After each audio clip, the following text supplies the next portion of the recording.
2019 F250. Came in, no start. Definitely could tell. We're like, oh, it's probably got a fuel pump problem because it cranks and everything else looks good. But we just kind of got into it real quick, and I was like, hey, you know, with the scanner, try to talk to the fuel pump control module, which on Ford, you got to go through the engine control module in order to be able to talk to them. Because you see right here, these data links right here, that's the powertrain control module, that way. So we go in there and we get a fault. What did command the fuel pump on? I'm like, all right, we'll go down there and check powers and grounds. I wouldn't let them hot shot that because up here. So then the ground was good. I told them just to apply power to the pump, make sure the pump was good. Did that, cranked it, obviously didn't start.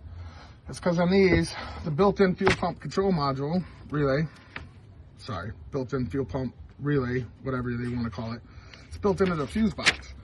So I went and I figured out what else is powered on here. Happens to be the injectors and the coils and all that. So I was like, okay, whatever. Back probe power in to it. And what did you know? Truck runs, no problems. No codes inside the vehicle at all besides a long crank. That happens after people crank on it, won't start.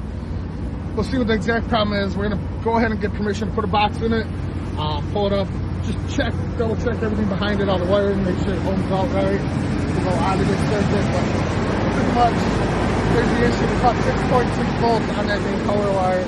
Not enough to fire everything off, not enough to do what we gotta do.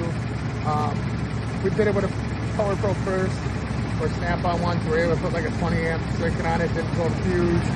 So we know there's nothing shorted out, it's just inside the box somewhere, most likely, or a wire right on.